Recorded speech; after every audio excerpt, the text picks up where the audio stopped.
കേരളത്തിൻ്റെ കുംഭമേള മലപ്പുറം ജില്ലയിലെ തിരുനാവായ നീളാതീരത്ത് നടക്കുന്നതായി എല്ലാവർക്കും അറിയാമല്ലോ. അതിൻ്റെ ഭാഗമായി എനിക്കും കുടുംബത്തിനും അവിടെ എത്തിച്ചേരാനുള്ള ഒരു ഭാഗ്യമുണ്ടായി. അതിൽ ചില കാഴ്ചകളും അനുഭവങ്ങളുമാണ് ഇന്നത്തെ വീഡിയോയിൽ കാണിക്കുന്നത്. താല്പര്യമുള്ളവർക്ക് കാണാവുന്നതാണ്.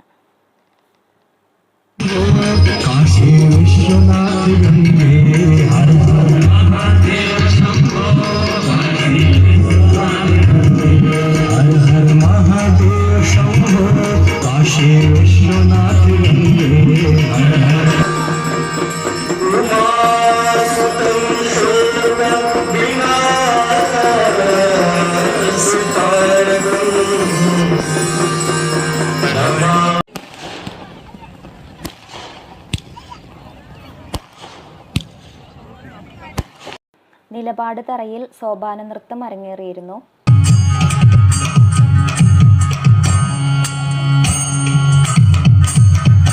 ഗുരുവിൽ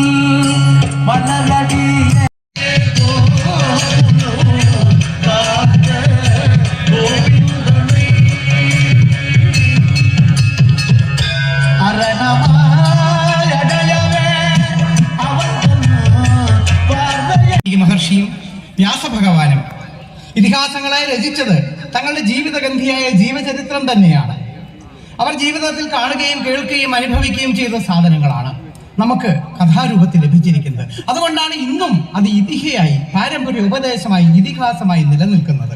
എത്ര കണ്ടാലും കേട്ടാലും പാടിയാലും പറഞ്ഞാലും മതിവരാതെ നാം ഇന്നും അവയെ കൊണ്ടാടുന്നത് അവ ജീവിതഗന്ധിയായതുകൊണ്ടാണ്. മറ്റേത് കഥ കേട്ടാലും നമുക്ക് അസഹിഷ്ണുതയുണ്ടാവും, മടുത്തു പോകും. പക്ഷെ ഒരു മടുപ്പുമില്ലാതെ എത്രയോ എത്രയോ യുഗങ്ങളായി നാം അത് പേർത്തും കൊണ്ടാടുകയാണ്.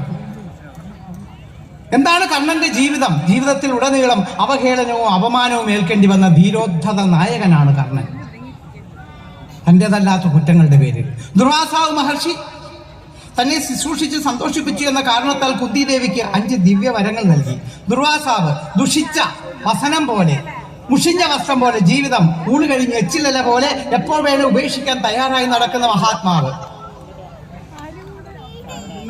ദുർവാസനകളെ ദൂരീകരിക്കുന്നവൻ. അദ്ദേഹത്തിന്റെ ശാപങ്ങളെല്ലാം തന്നെ ലോകത്തിന് നന്മയായാണ് വഹിച്ചിട്ടുള്ളത്. നിയതിയുടെ നിയോഗത്താൽ നിയുക്തനായാണ് അദ്ദേഹം കുന്തിക്ക് 5 ദിവ്യവരങ്ങൾ അറിഞ്ഞുകൊണ്ട് തന്നെ നൽകിയത്. പക്ഷെ ആ പെൺകുട്ടി തന്റെ ഗുരുവിനെ സംശയിച്ചു. തനിക്ക് ലഭിച്ച ദിവ്യവരങ്ങളുടെ മഹിമ എന്തെന്ന് ഗ്രഹിക്കാതെ അതിലൊരു വരമെടുത്ത് അവൾ ദുരുപയോഗപ്പെടുത്തി. ദുരുപയോഗം എന്നൊക്കെ പറഞ്ഞ ഇന്നത്തെ തലമുറയ്ക്ക് അറിയില്ല, മിസ്യൂസ്ഡ്. അതിന്റെ ഫലമായി ആകാശവീതിയിൽ ഉല്ലസിക്കുന്ന ആദിത്യ ബിംബത്തെ, കുന്തിഭോജാത്മജയായ ആ കുഞ്ഞ് ഒരു മന്ത്രത്താൽ മാമ്പഴം എന്ന പോലെ തന്റെ മുന്നിൽ വരുത്തി. മന്ത്രഭൂതനായി മുന്നിൽ വന്ന ദേവന് തന്നിൽ നിക്ഷിപ്തമായിരിക്കുന്ന കർത്തവ്യം നൽകാതെ തിരിച്ചു പോകാൻ ആവാത്തോണ്ട് കന്യകയായ കുന്തിദേവി ഗർഭിണിയായി. ആരും അറിയാതെ ആ ഗർഭം വളർത്തി. പെറ്റോരു മാത്രയിൽ പേടിച്ചും നാണിച്ചും കറ്റക്കിടാവിനെ കന്യകയാൾ തന്റെ കുടുംബത്തിന്റെ മാനം, കൊടുത്ത കുടുംബത്തിന്റെയും എടുത്ത കുടുംബത്തിന്റെയും മാനം, ചപല വികാരങ്ങളുടെ ആ ചഞ്ചലിന്മയിൽപ്പെട്ട്, ചപല വികാരങ്ങളുടെ ഈറൻ കാറ്റിൽപ്പെട്ട് ആടി ഉലഞ്ഞ് അവൾ ചെയ്തു പോയ പാതകം നമ്മുടെ ജീവിതത്തിൽ നമ്മൾ പലപ്പോഴും ചെയ്യാറുണ്ട്. ചെയ്തു കഴിഞ്ഞാണ് വേണ്ടായിരുന്നു എന്ന് തോന്നുമ്പോൾ ഒരിക്കൽ പോലും നമുക്ക് ഉപേക്ഷിക്കാൻ പറ്റാത്ത രീതിയിലുള്ള ആ മഹാപാതകം, തിരുത്താനാവാത്ത തെറ്റ് നമ്മുടെ ജീവിതത്തിൽ നാം നിത്യവും സംഭവിക്കുന്നതാണ്. ഇതൊക്കെ എന്ത് ചെയ്യും? അത് മറച്ചു വെക്കുവാനുള്ള കൂടുതൽ കുറ്റവാസനകൾ ചെയ്തുകൊണ്ടിരിക്കുകയാണ് നാം ചെയ്യുന്നത്.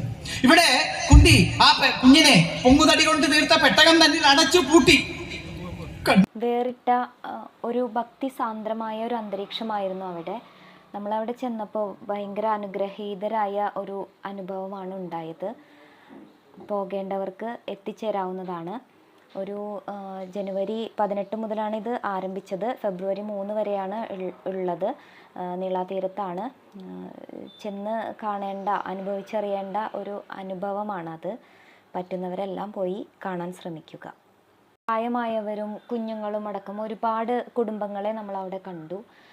എല്ലാവരും വളരെ ഭക്തിയോടു കൂടിയാണ് അവിടെ നിന്നിരുന്നതും കണ്ടിരുന്നതും എല്ലാം. വളരെ നല്ലൊരു അനുഭവമായിരുന്നു. എന്തായാലും പറ്റുന്നവരെല്ലാം പോയി കാണുക. Thank you.